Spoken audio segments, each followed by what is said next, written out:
pendaftaran guru penggerak dan guru praktik masih waktunya 2 hari lagi.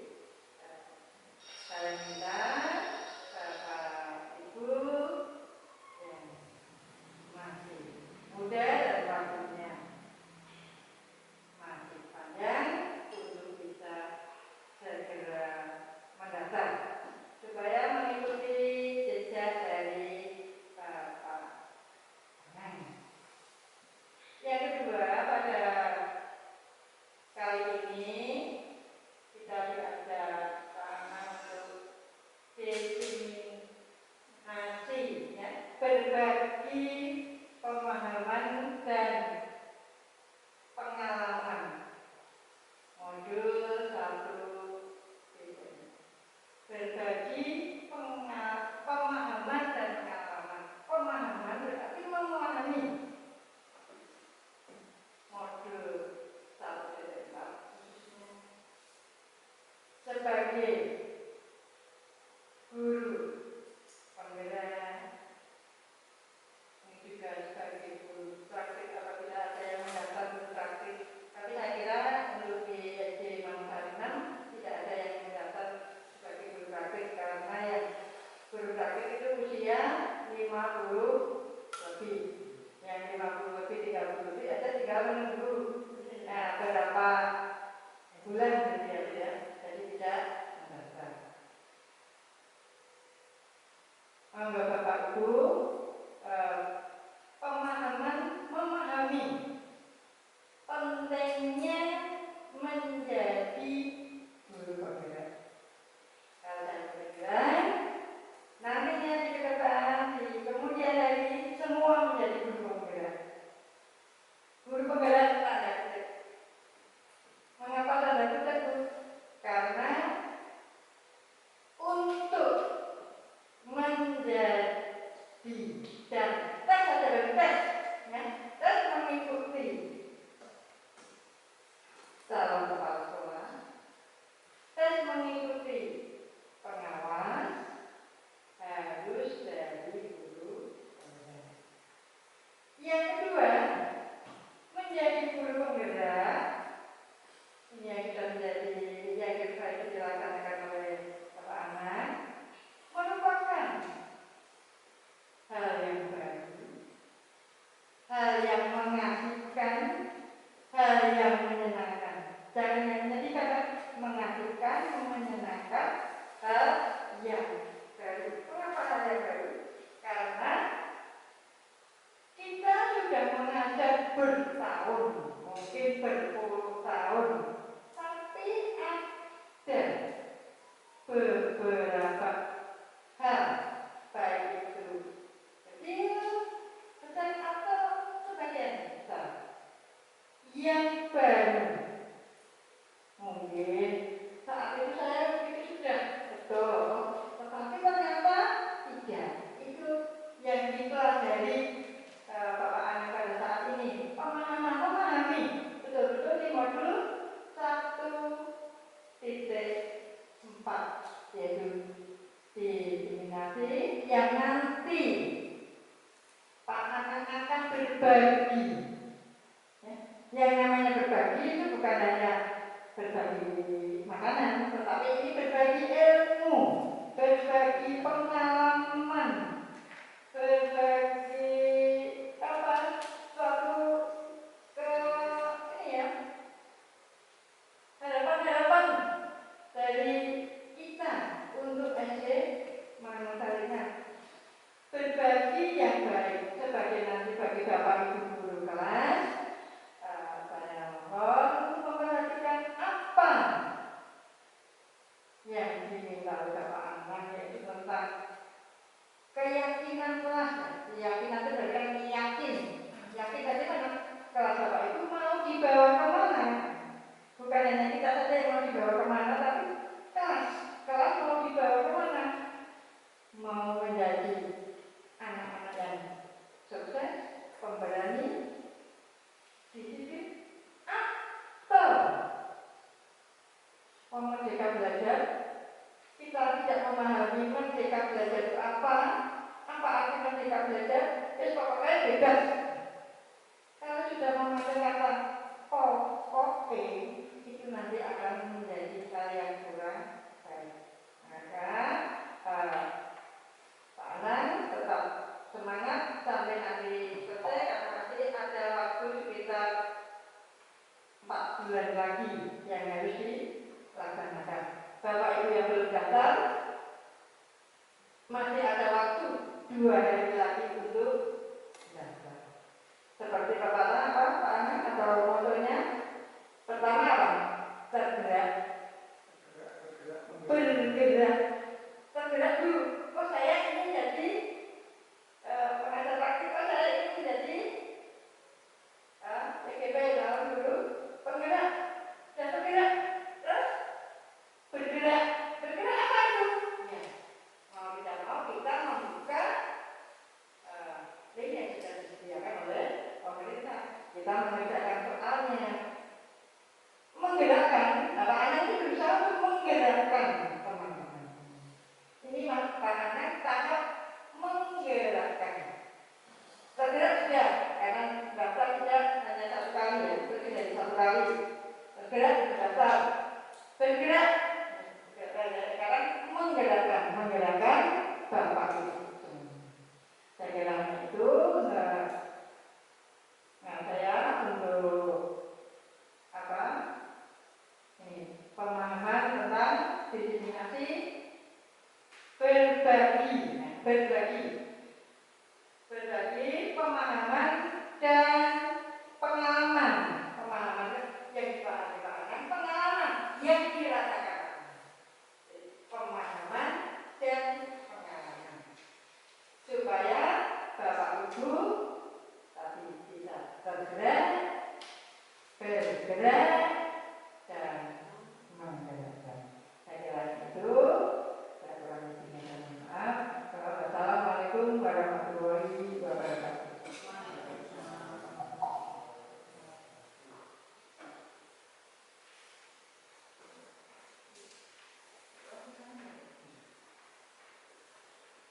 Terima kasih untuk sambutannya dari Ibu Kepala Sekolah, Ibu Wahyudi STD. Untuk acara selanjutnya materi oleh Bapak Anang Kristianto SPD.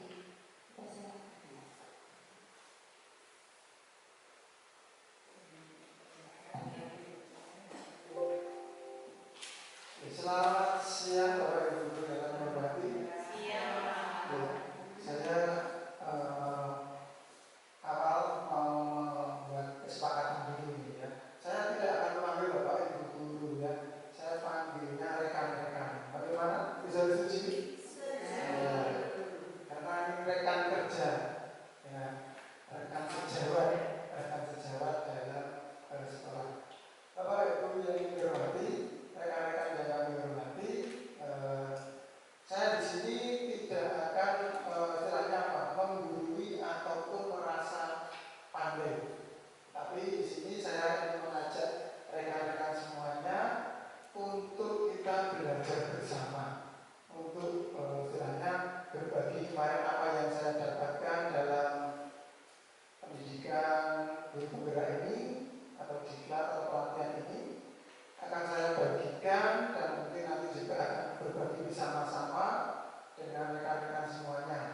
Tentang apa? Itu tentang berbagi pemahaman dan pengalaman di dalam modul 1.4 tentang budaya positif di sekolah.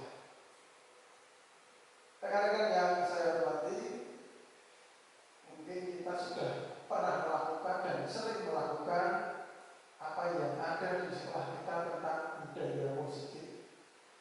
Itu semuanya sudah kita lakukan. Tapi pada kesempatan ini mari kita mencoba untuk merenungkan kembali tentang apa itu budaya positif dan apa yang sudah kita lakukan positif.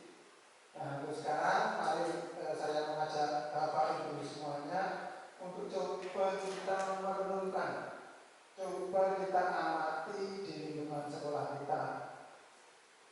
Apakah sekolah kita saat ini murid-murid kita itu saling berinteraksi? Bagaimana saat ini sekolah kita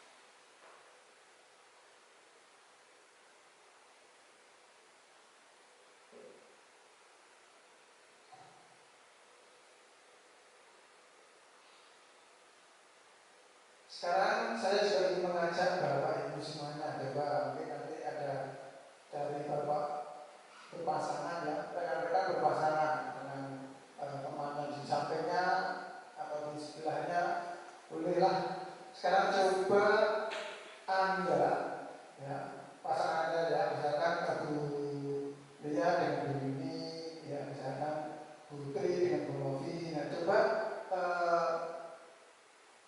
Bapak Ibu mengepalkan salah satu tangan Anda. Coba Anda bayangkan bahwa Anda menyimpan sesuatu yang berharga di dalam kepala tangan Anda tersebut. Nah, Anda perlu menjaga benda tersebut sekuat tenaga Anda karena begitu pentingnya untuk kehidupan Anda. Nah, tugas lawannya, tugas partner berusaha membuka lengan itu, kepala itu. Nah,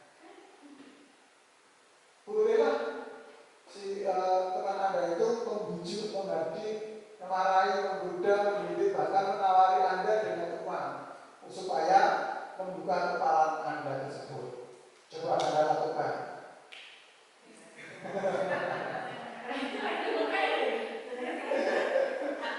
Coba.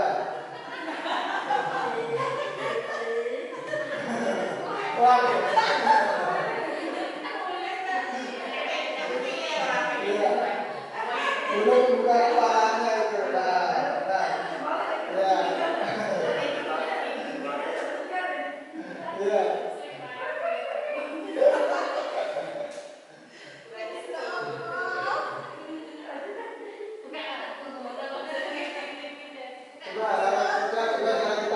bersama. Apakah Anda atau B membuka kepala tangan Anda? Mengapa? Rahasia.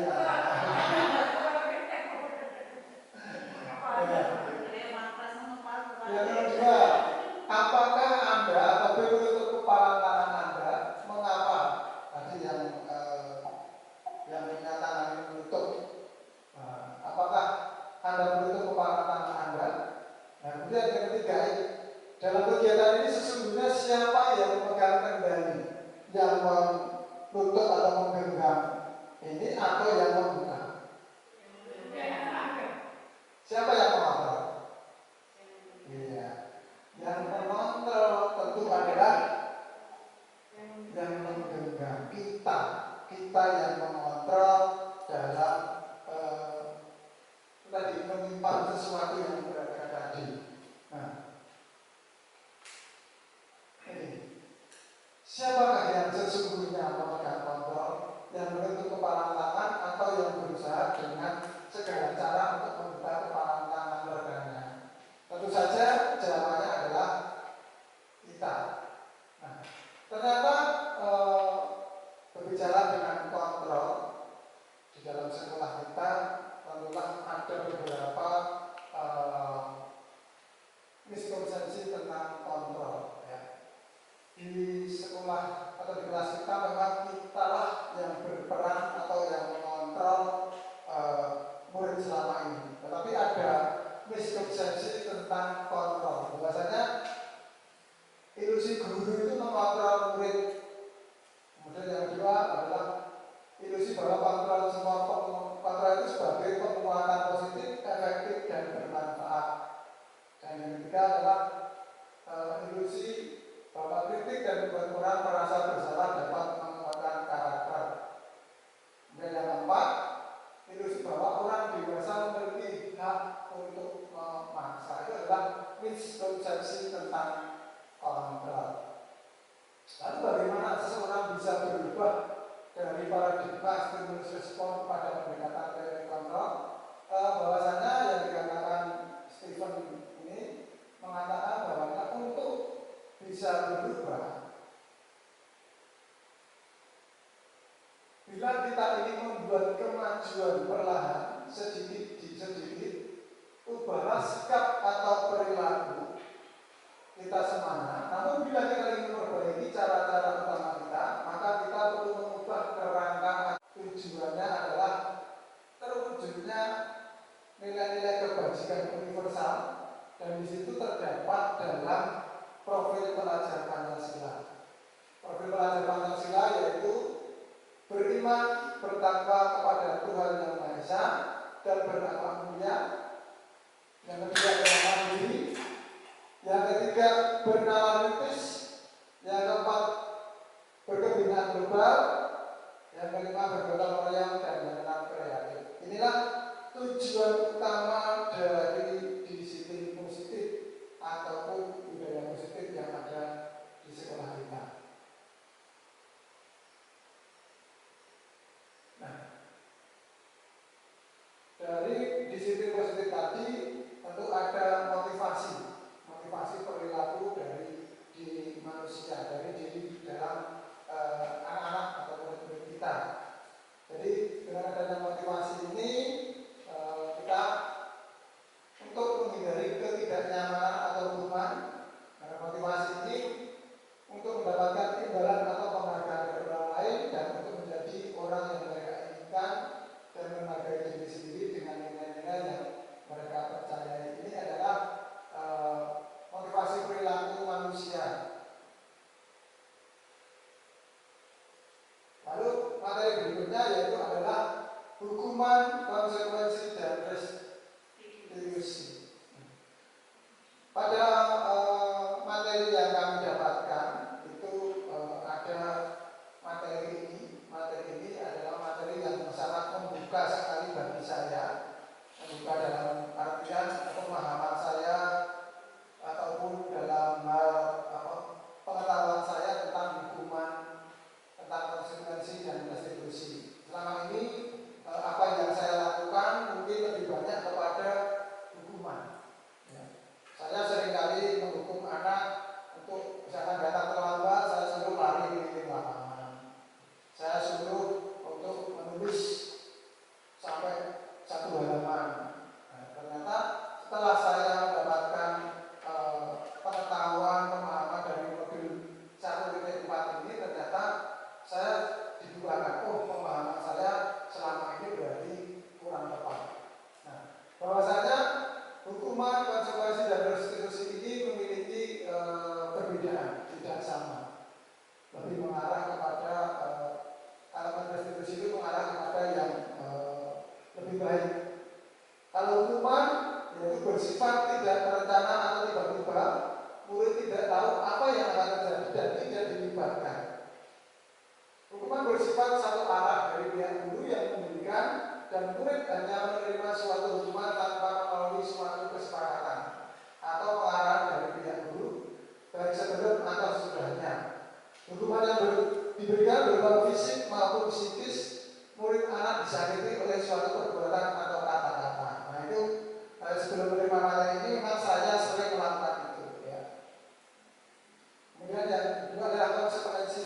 Konsekuensi adalah sudah terencana atau sudah disepakati, sudah dibahas dan disetujui oleh murid dan guru. Umumnya bentuk konsekuensi dibuat oleh pihak guru dan sekolah, dan murid sudah mengetahui sebelumnya konsekuensi yang akan diterima bila ada pelanggaran.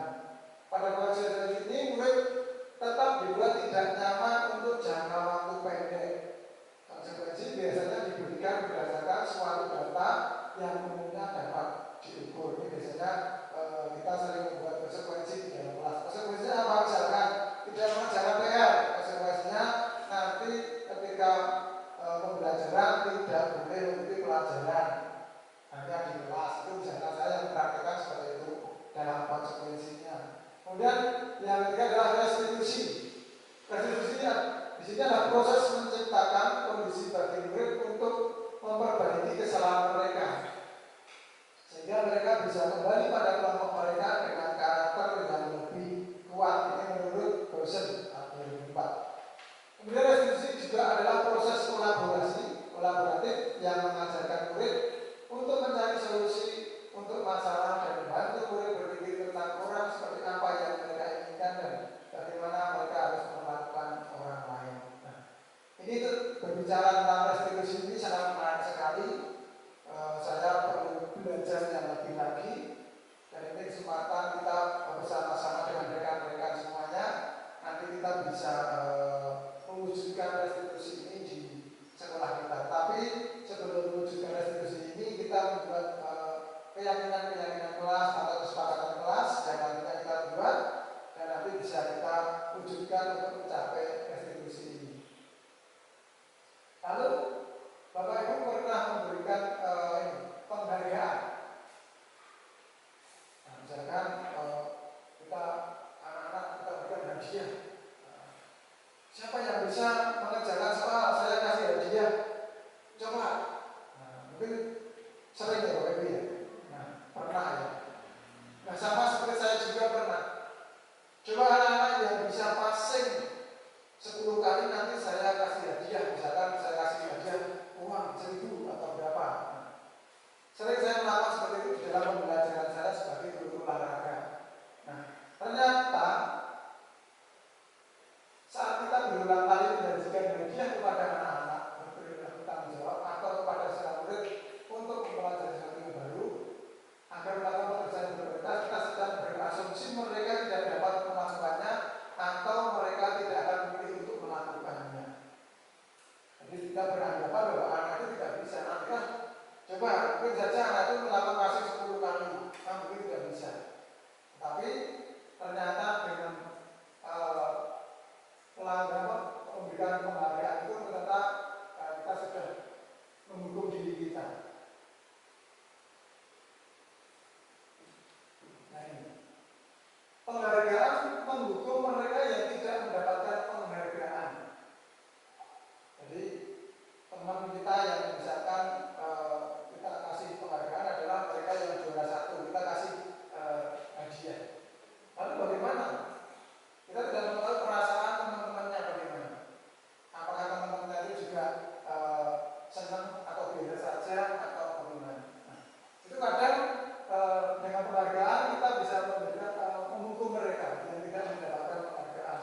Kemudian memberikan penghargaan dan hukuman adalah hal yang sama, karena keduanya mencoba mengendalikan perilaku seseorang.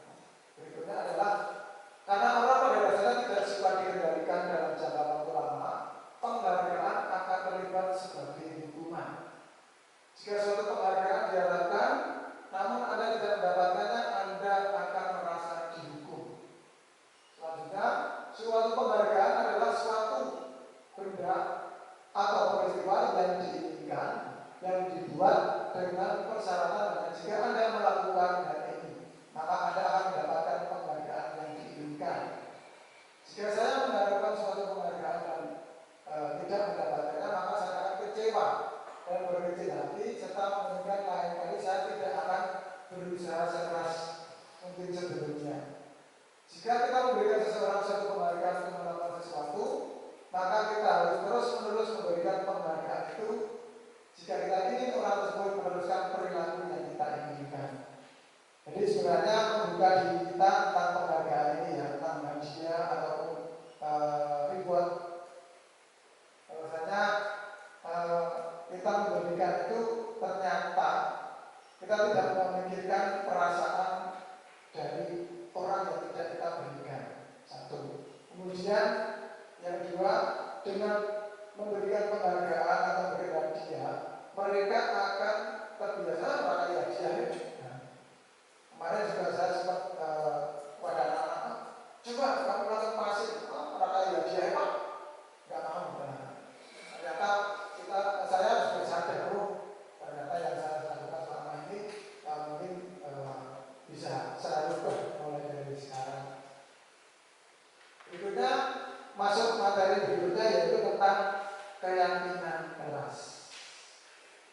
Ini sebelumnya kita keyakinan kelas. Mengapa kok tidak peraturan kelas saja? Kenapa kok tidak peraturan kelas saja? Mengapa kok keyakinan kelas?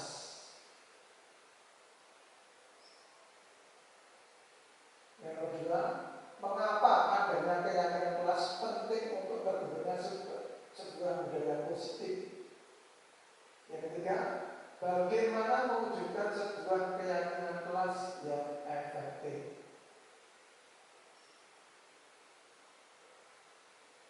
Untuk dapat menjawab itu, marilah kita melihat ini pertanyaan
nilai-nilai keselamatan atau kesehatan. Inilah yang kita sebut sebagai suatu keyakinan, yaitu nilai-nilai kebajikan universal yang disepakati secara tersirat dan tersurat, lepas dari latar belakang suku, negara, bahasa maupun agama. Nilai kebajikan menekankan pada keyakinan seseorang akan lebih memotivasi seseorang dari dalam seseorang, akan lebih tergerak dan bersemangat untuk menjalankan keyakinannya daripada hanya sekedar mengikuti serangkaian peraturan tertulis di kelas saja. Jadi dengan keyakinan ini kita akan menunjukkan nilai-nilai kebajikan peserta didik kita. Jadi anak-anak itu tidak hanya sekedar mengikuti serangkaian saja, hanya peraturan di kelas seperti itu, tetapi kita akan berusaha mencoba untuk mewujudkan keyakinan kelas di sini. Lalu nilai-nilai apa saja yang akan kita wujudkan? Nilai-nilai kebajikan apa saja yang akan kita wujudkan dalam keyakinan kelas itu? Yang kita wujudkan adalah keadilan, kehormatan, peduli, integritas, kejujuran, pelayanan, keamanan, kesabaran, tanggung jawab, mandiri, berprinsip, keselamatan, kesehatan, dan lain-lain sebagainya. Inilah nilai-nilai kebajikan universal yang akan kita tanamkan kepada peserta didik dalam kita mewujudkan keyakinan kelas kita. Nah ini kita nanti akan belajar bagaimana membentuk atau kita akan praktek bersama dalam bentuk keyakinan kelas supaya kelas kita terwujud nilai-nilai kebajikan tadi. Prosedur pembentukan keyakinan sekolah atau kelas yang pertama adalah kita mempersilahkan warga sekolah atau murid-murid di sekolah untuk bercurah pendapat tentang peraturan yang perlu disepakati di sekolah. Yang pertama itu, jadi nanti kita akan lakukan diskusi, tanya jawab dengan murid di kelas. Oh, sebaiknya apa saja peraturan yang akan kita sepakati. Kemudian yang kedua, mencatat semua masukan-masukan para murid atau warga sekolah di papan tulis atau di kertas, di mana semua anggota kelas bisa melihat hasil curah pendapat tersebut. Jadi mereka bisa menuliskan dan kita tempelkan. Kemudian yang ketiga, susunlah keyakinan kelas sesuai prosedur pembentukan keyakinan di sekolah kelas dengan mengganti kalimat-kalimat peraturan yang sudah disusun tadi, yang sudah dibuat tadi bersama-sama. Kita bentuk perubahan dengan kalimat-kalimat positif. Contohnya, jangan berlari di kelas atau koridor itu negatif, kita rubah dengan kalimat positif. Berjalanlah di kelas atau koridor. Misalkan juga peraturannya tidak boleh terlambat. Tidak boleh terlambat di sekolah. Kalau kita rubah kalimat positifnya artinya apa? Misalkan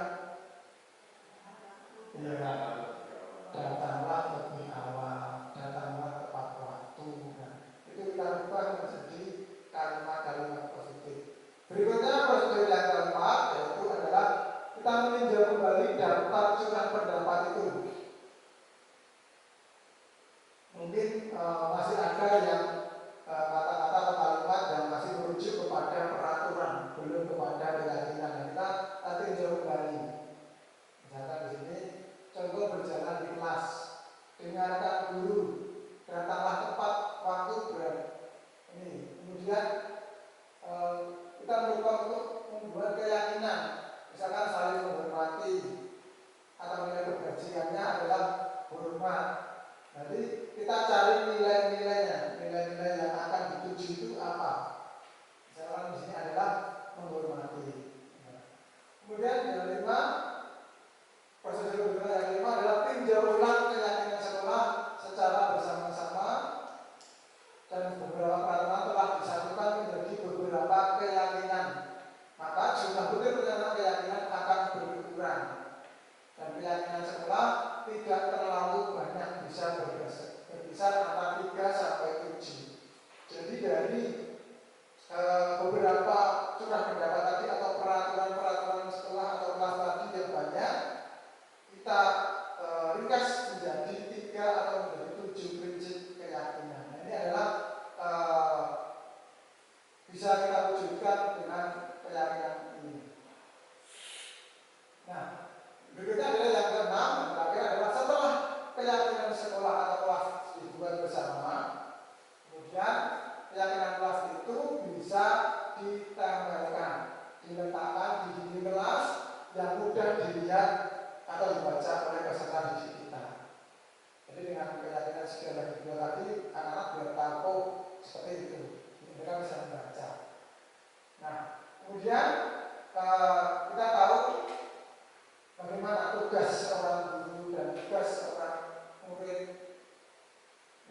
bukan menyakiti atau disakiti, bukan memaksa kamu untuk belajar, bukan memaksa untuk merapikan barang-barang murid. Nah, di sini dari tugas atau bukan tugasnya ini kita bisa ambil untuk contoh dalam mengambil keputusan untuk membuat keyakinan bersama. Nah, pada kesempatan ini saya ingin mengajak rekan-rekan semua kita akan membuat keyakinan kelas, dan nanti kita akan praktekkan di kelas kita masing-masing. Kita akan mencoba bersama-sama seperti dengan prosedur yang di atas tadi. Nah, nanti akan saya bagikan pedomannya, pedoman dalam membuat ini.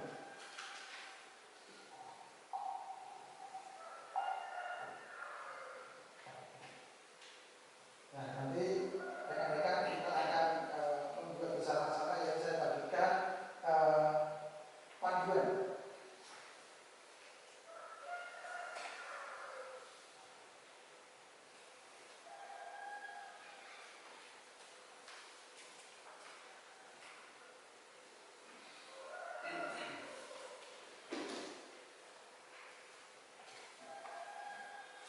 Nah, itu panduannya dalam membuat praktik keyakinan kelas. Nah, nanti akan saya bagikan kertas, dan nanti Bapak rekan-rekan semuanya bisa menuliskan. Nah, nanti kita akan tuliskan tentang peraturan. Ini kita misalkan curah pendapat, gitu ya. Misalkan kita curah pendapat.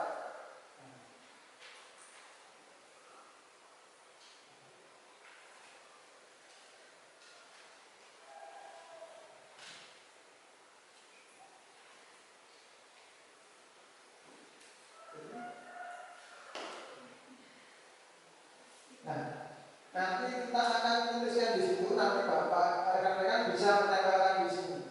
Nah, ini tentang kita akan mencari curah pendapat. Ini kita akan misalkan curah pendapat dengan murid kita tentang peraturan yang ada di kelas kita, misalkan apa peraturannya. Nah, kalau sudah ditulis, nanti kita akan tempelkan bersama.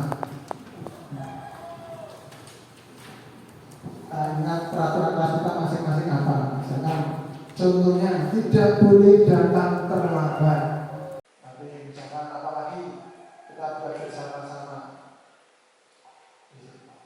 Ini dituliskan, setelah ditulis nanti boleh sebanyak-banyaknya, misalkan ditulis sampai 10 boleh. Ya, nanti kita akan membuat keyakinan kelas itu. Ya. Ini ada poin. Ya.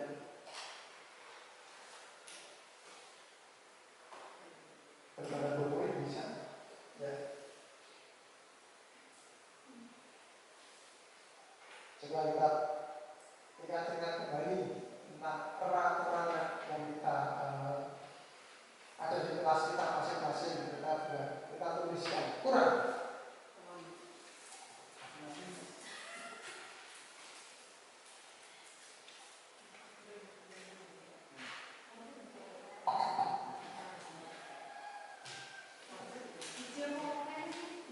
Kita tuliskan sebanyak-banyaknya.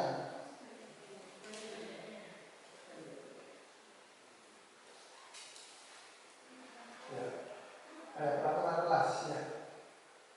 Boleh tulis sebanyak-banyaknya. Ini ya.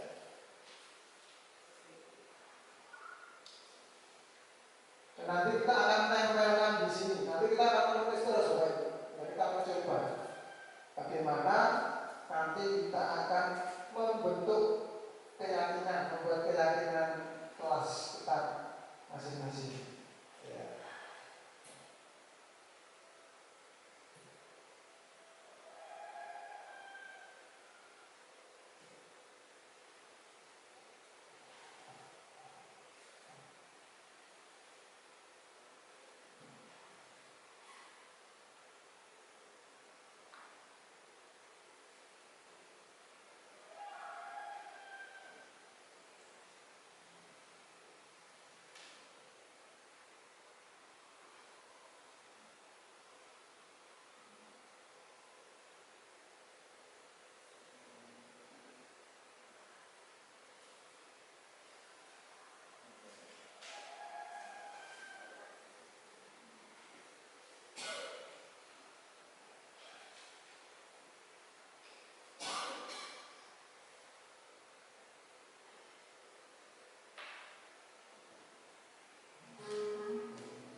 pertanyaannya ada apa-apa nanti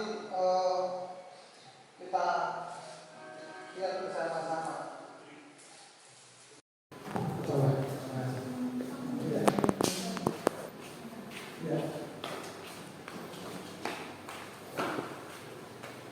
Ya, ini yang pertama, ini tentang peraturan, ya, tentang peraturan yang kita harapkan dari anak-anak dengan hasil curah pendapat, ya. Ini yang pertama. Kemudian prosedur yang kedua, silakan Bapak, Ibu atau rekan-rekan semuanya, ini yang kedua. Mencatat semua masukan itu sudah dalam ini sudah ya seperti ini, kemudian mengganti kalimat yang sudah Bapak Ibu tulis tadi, rekan-rekan tulis tadi menjadi kalimat positif. Coba nanti misalkan di sini, jangan terlambat. Nah, terus kemudian kata positifnya apa?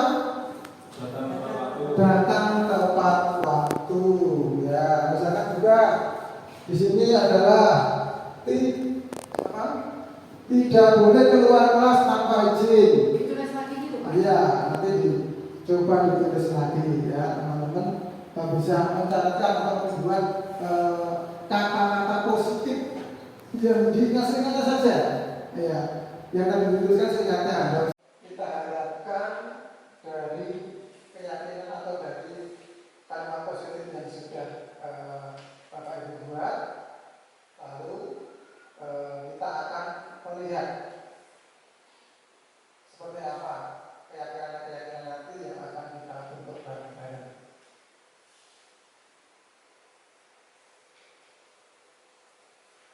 Nah, mana musiknya kalau siapa musiknya?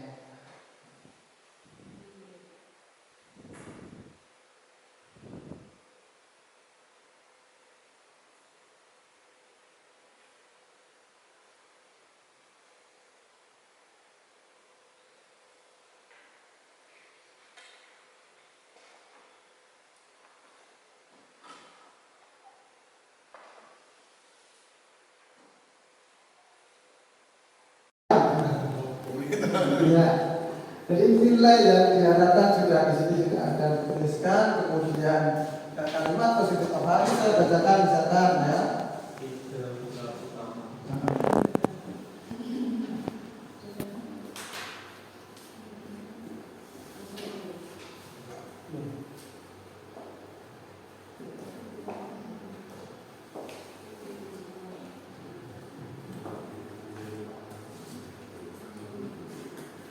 Misalkan jangan berbicara saat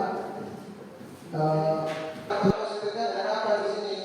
Dengarkanlah dengan baik-baik saat Bapak Ibu memberikan penjelasan. Kemudian jangan mengejek temannya. Apanya? Kemudian kalau positifnya apa? Berbicara ya.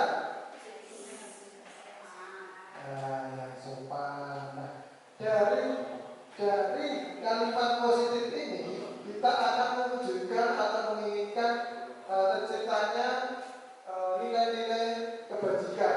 Nilai kebajikan di sini bisa saja apa? Contohnya ini jangan terlambat. Berarti yang diharapkan adalah nilainya kedisiplinan. Oke. Kemudian berikutnya berkata jujur, kejujuran.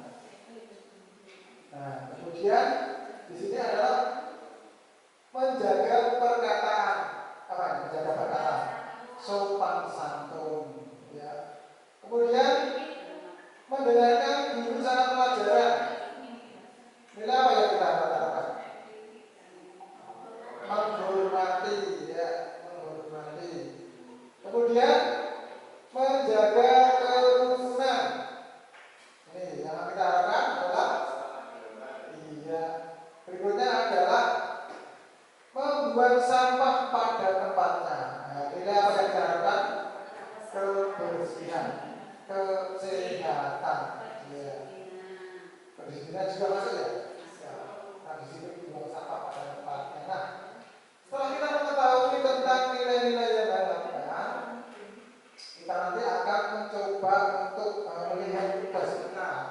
Tugas kita apa? Tugas kita sebagai guru apa itu? Ya, tugas guru mendidik. Kemudian tugas yang bukan guru, iya. Jadi tugas guru untuk menjaga kedisiplinan kita adalah dengan yang pertama menjaga atau menjadi apa? Guru piket. Ya, jadi guru piket di depan sekolah. Ada lain sebagainya. Tugasnya. Nah, kemudian dari apa yang kita harapkan ini, kita akan mencoba menyusun. Kita akan menyusun tentang keyakinan kelas kita masing-masing.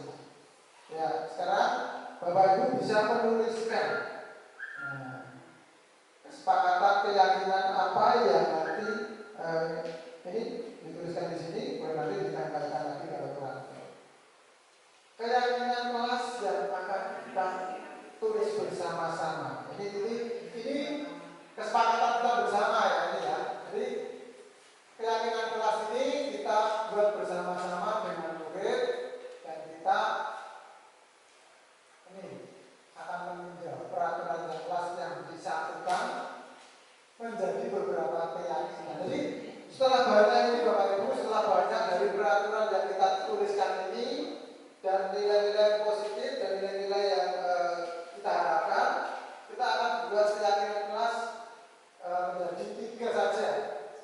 Ya, jadi 3 saja yang nanti kita akan jadikan keyakinan kelas kita masing-masing. Keyakinan kelas itu nanti kita akan buat dan nanti kita akan tambahkan di kelas kita masing-masing. Supaya lebih baik lagi, supaya lebih menarik lagi, nanti kita akan membuat bersama-sama menggunakan model Canva. Nanti kita akan belajar bersama dengan Pak Adam, dengan teman-teman yang lain. Kita akan membuat dengan Canva, membuat semacam kayak apa Mas Adam? Kayak semacam poster gitu. Ya, kita akan membuat poster. Nanti kita akan membuat poster untuk mewujudkan menempelkan keyakinan itu. Keyakinan kelas itu kita buat poster, kita tempelkan di kelas masing-masing, dan nanti kita akan menjadi tahu oh keyakinan kelas itu seperti ini. Anak-anak bisa membaca, anak-anak bisa melihat dan membaca dan melakukannya. Jadi dari apa yang sudah kita tulis bersama-sama ini akan kita wujudkan keyakinan kelas kita itu seperti apa. Silakan Bapak Ibu bisa menuliskan atau nanti kita bisa bersama-sama membuatnya. Dan setelah nanti kita coba bareng-bareng aja ya. Yang pertama misalkan kita coba yang pertama tentang disiplin nilainya adalah tidak terlambat sekolah. Berarti keyakinan kelas yang kita harapkan apa? Datang tepat waktu. Jadi guru dan murid datang tepat waktu. Jadi kita membuat keyakinan kelas bahwasanya guru dan murid datang tepat waktu. Itu contohnya. Contohnya adalah yang pertama tadi, yang pertama yang kita tulis di sini. Kemudian yang kedua, yang ketiga, monggo nanti kita bisa tuliskan, setelah itu kita tambahkan di sini dan kita akan wujudkan itu menjadi keyakinan kelas kita. Tidak usah banyak-banyak, kita wujudkan 3 saja. Kita tempelkan bersama-sama dan nanti kita akan buat lebih menarik lagi di lain kesempatan dengan membuat dengan Canva. Jadi kita buat poster di Canva di sini. Keyakinan kelas apa saja yang akan kita buat di kelas kita bersama-sama.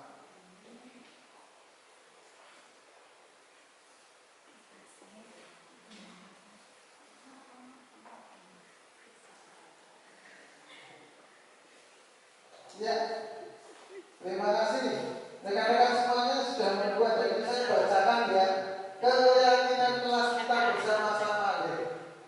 Di sini ya. Dari apa yang Bapak Ibu tuliskan di sini, akan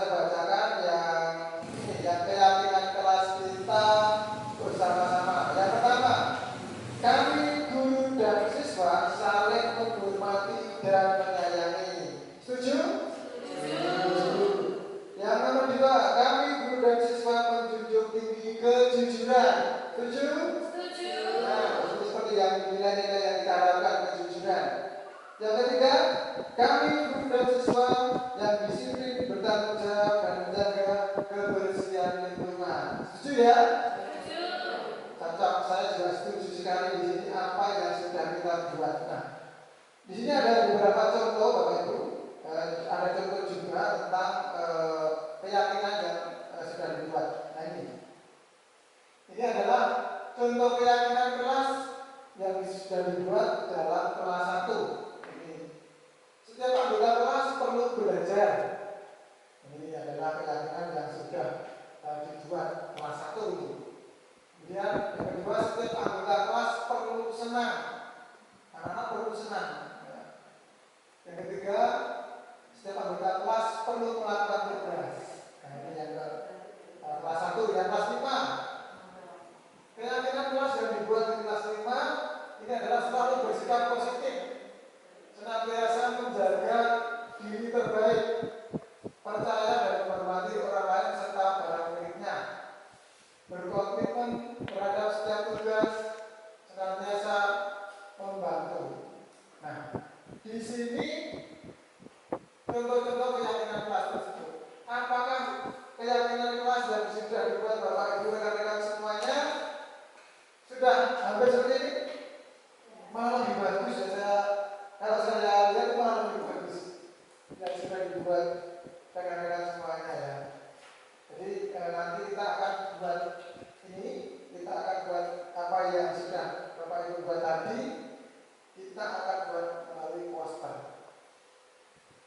Jadi apa yang kita buat kita tampilkan di kelas kita masing-masing.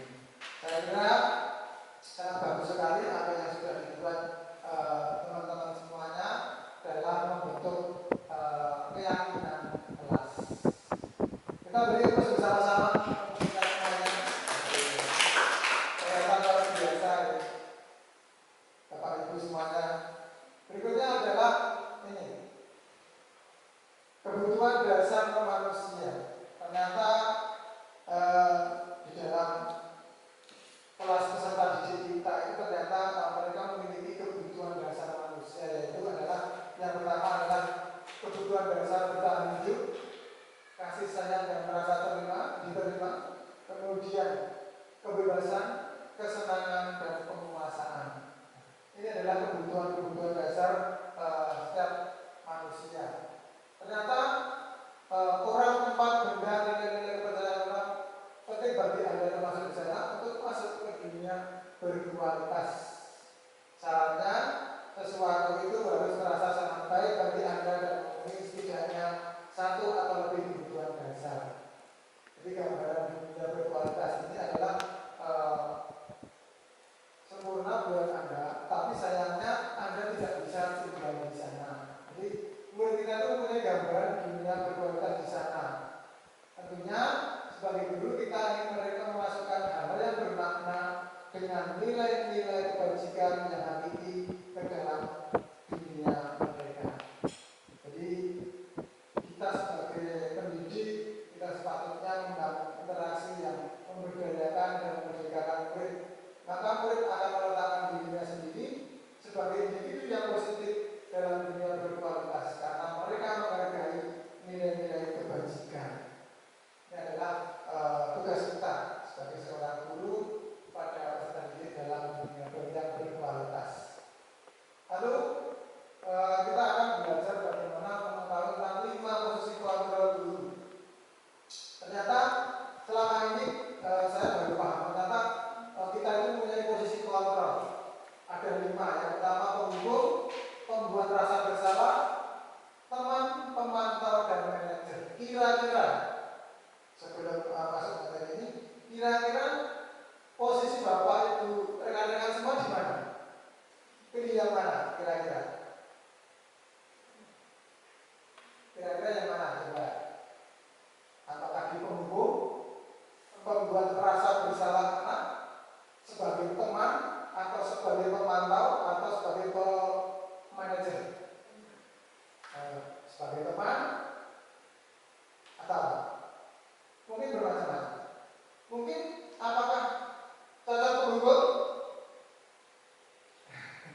kita sudah lakukan penghukum ya, mungkin membuat rasa bersalah juga, sebagai teman juga sudah, semuanya sudah kita menjadi posisi ini sudah pernah merasakan. Tapi sebelumnya kita akan menyimak video ini, dan video ini bagaimana kita melihat tentang posisi kontrol dulu.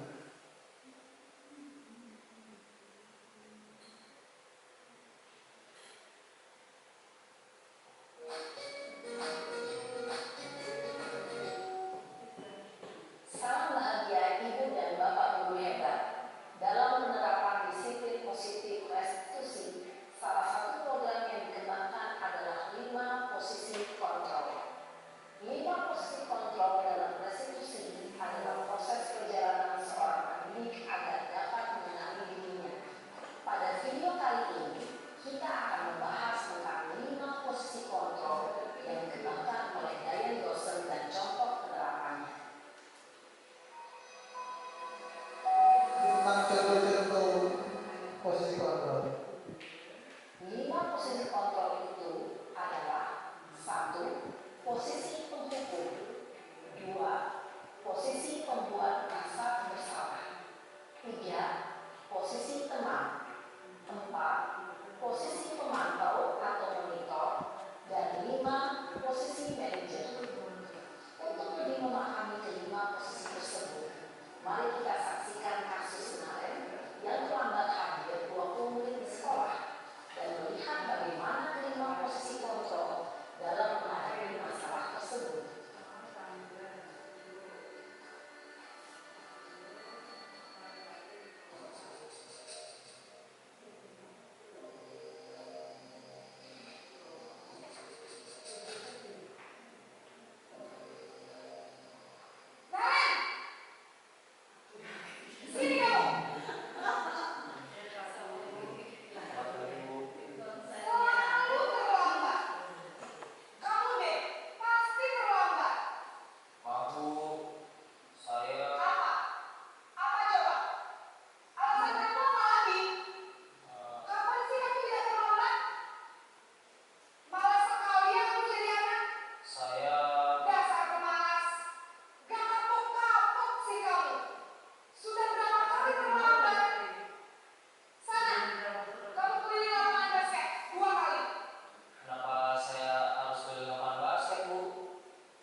Posisi penghukum biasanya berbicara dengan nada tinggi, menghardik, menunjuk-nunjuk, menyakiti, dan menyindir. Hukuman bisa berupa fisik maupun psikis. Ibu dan Bapak Guru hebat, dampak yang terjadi pada murid ketika guru berada pada posisi penghukum adalah murid cenderung akan memberontak, bahkan menyimpan dendam.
sebagai penghukum, kemudian posisi sebagai pembuat merasa bersalah, kemudian sebagai teman, kemudian pemantau dan manajer. Itu adalah contoh-contoh yang diberikan di dalam video itu.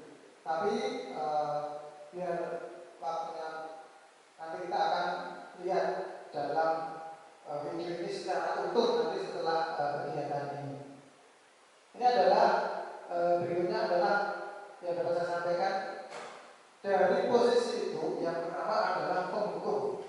Ini adalah nadanya biasanya suaranya tinggi, bahasanya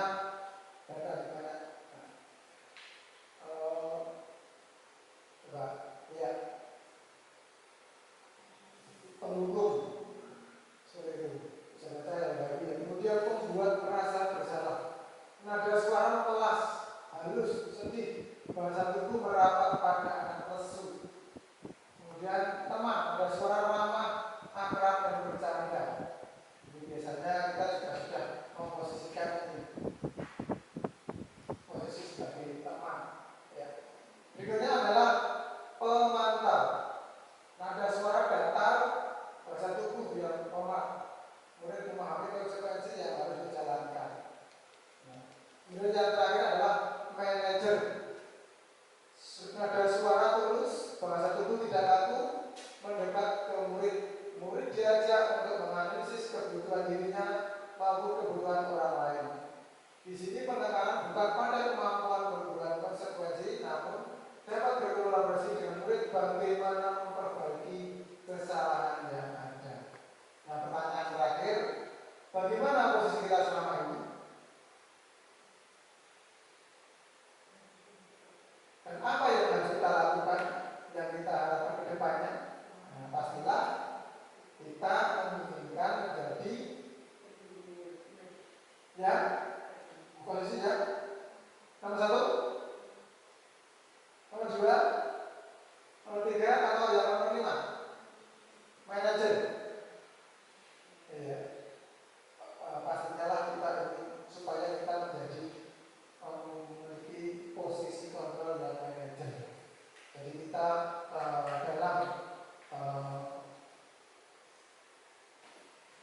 mengatasi siswa yang bermasalah atau berkonflik itu dengan bagaimana berkolaborasi supaya mereka anak-anak dapat memperbaiki kesalahan yang ada. Nah, ini dalam mengambil posisi sebagai seorang manajer itu pastilah kita harapkan supaya dalam menghadapi permasalahan, dalam menghadapi konflik setiap murid kita bisa melaksanakannya dengan segitiga restitusi. Nah, segitiga restitusi ini ada 3 tahapan. Yang pertama adalah validasi tindakan dan salah, menstabilkan identitas dan menanyakan keyakinan. Bagaimana contoh-contohnya? Contoh-contohnya menstabilkan identitas. Kita bisa berkata-kata yang positif. Kita bisa menyampaikannya dengan setiap orang pasti pernah melakukannya. Kamu bukan satu-satunya yang pernah melakukan kesalahan. Itu dalam menstabilkan identitas. Kemudian yang kedua adalah validasi tindakan sang salah. Kita menanggapinya dengan menggunakan kata-kata, kamu tentu punya alasan mengapa melakukan itu, mengapa terlambat, mengapa tidak mengerjakan PR. Yang kedua adalah, adakah cara yang lebih efektif untuk mendapatkan apa yang kamu butuhkan? Nah, cara yang berbeda kita menyampaikan kepada peserta didik dengan menggali bagaimana anak itu memberikan solusi yang terbaik. Kemudian ada menanyakan keyakinan. Keyakinan luas apa yang telah kita sepakati? Seperti tadi, keyakinan luas kita adalah termasuk di sini adalah disiplin. Keyakinan kita bahasanya kita akan berdisiplin bersama. Kemudian kamu ingin menjadi orang yang seperti apa? Kita kembalikan kepada peserta didik itu. Jadi restitusi ini adalah proses menciptakan kondisi bagi murid untuk memperbaiki kesalahan mereka, sehingga mereka bisa kembali pada kelompok mereka dengan karakter yang lebih kuat, tidak melakukan kesalahan lagi.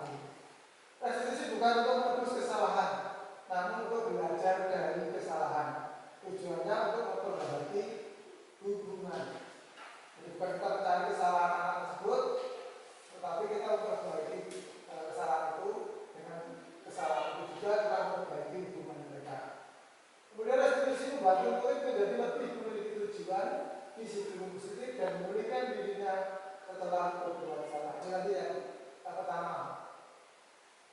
Menstabilkan identitas caranya. Yang pertama adalah menstabilkan identitas.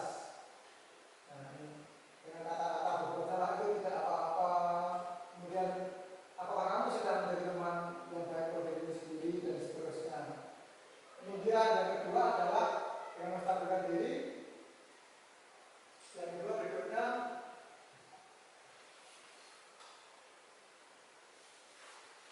validasi tindakan yang salah. Contohnya kalimatnya ini. Kamu masih punya alasan mengapa melakukan itu dan seterusnya. Yang ketiga adalah menanyakan keyakinan. Apa yang kita percaya sebagai kelas atau keluarga? Kamu mau jadi apa? Dan sebagainya. Ketika menghadapi kesulitan anak-anak. Ini adalah contoh segitiga diskusi yang saya lakukan dan sudah saya praktekkan dan saya sudah unggah ke dalam YouTube ini, di dalam alat YouTube ini. Nah, ini sudah saya praktekkan dengan anak-anak yang di sini yang mungkin ketika anak-anak tersebut mendapatkan suatu permasalahan. Nah, saya sudah memberikan ini ke dalam YouTube dan bisa Bapak Ibu nanti bisa lihat di situ. Itu salah satu contoh. Nah, ini adalah pembiasaan budaya positif yang sudah kita lakukan selama ini di sekolah kita. Ternyata luar biasa sekali.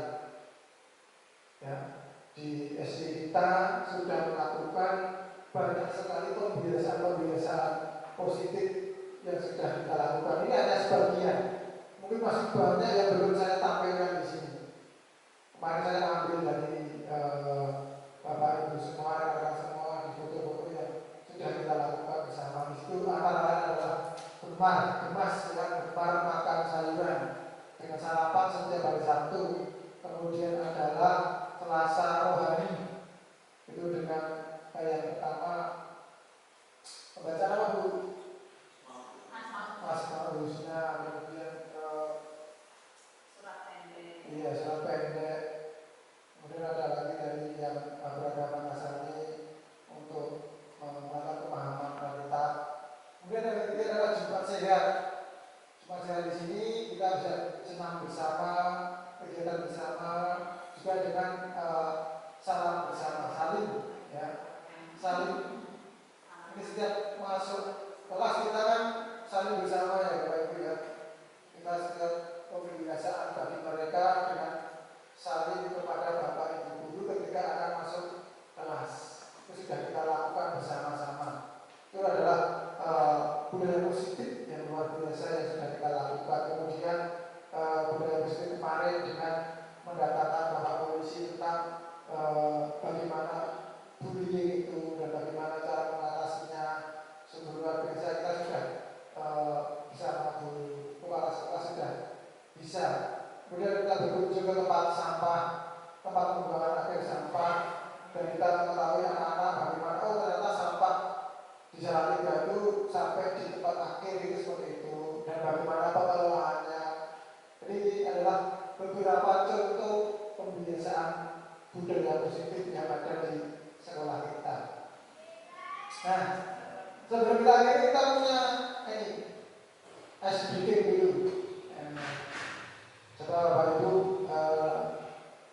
ice breaking ini coba simak dulu.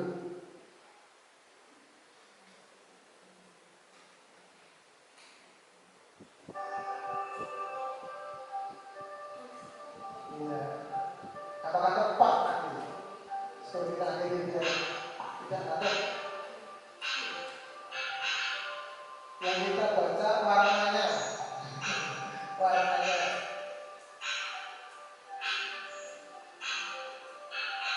Kita jawabannya kan dulu.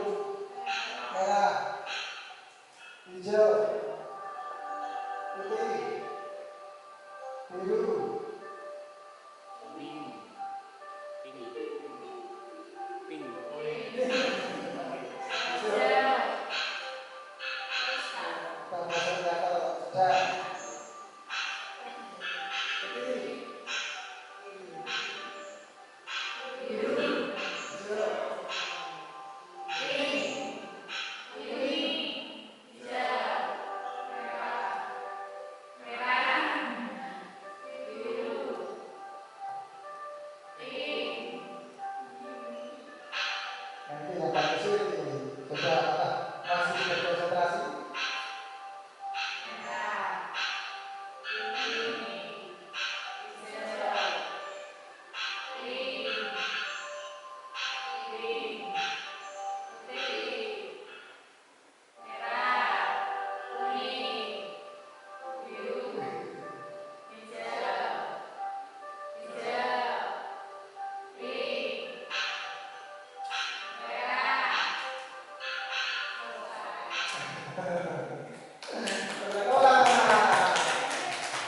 Ternyata masih berkonsentrasi rekan-rekan ya, walaupun sudah sampai jam segini ya sudah jam 1 kan ya, mungkin perut masih kosong jadi ya.